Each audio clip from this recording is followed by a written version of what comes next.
Hi, this is Benji, and I'm back with another interesting situation that I found. This time, I wasn't one of the players in this game.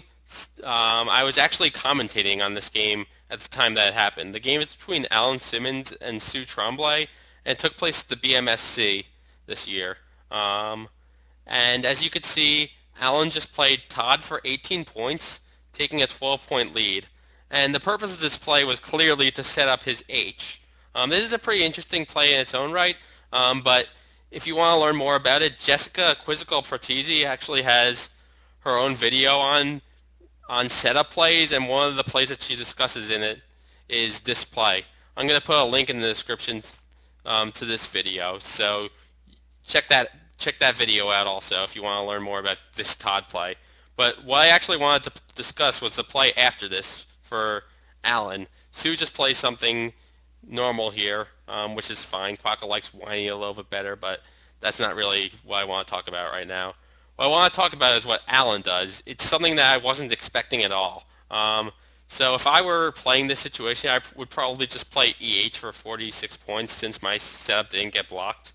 But Allen just goes for something completely different. He plays Aini in at C6 for 12 points.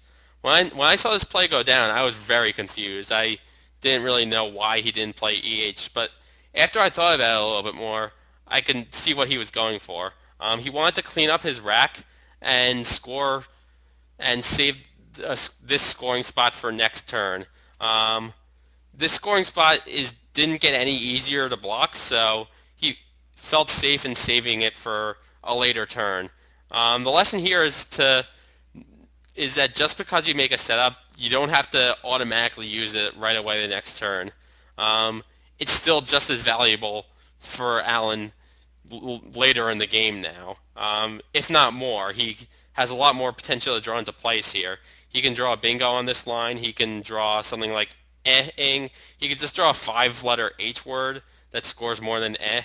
Um, but I actually don't agree with Aini. And after thinking about it a little bit more, I also don't like just playing EH here. What I would do is also not what Quackle suggests. The problem I have with Quackle's play is that it sets up an E, like Quackle suggests playing Zoea, making Jete for 27 points, which cleans up his rack and still preserves that spot.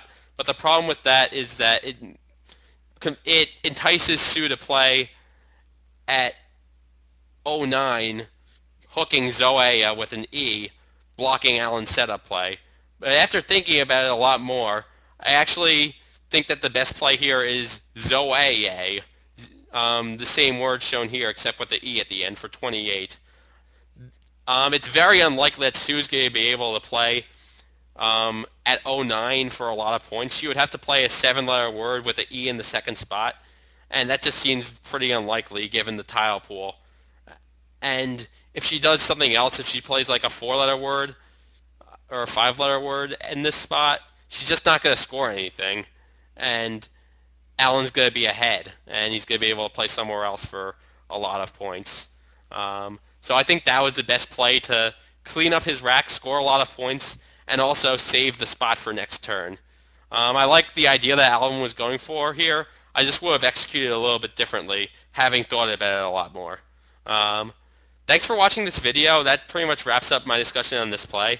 If you have other plays that you want me to talk about, let me know because I'm always on the lookout for them. I'm just picking the ones that I find the most interesting. But if you have something, I'd love to hear about it.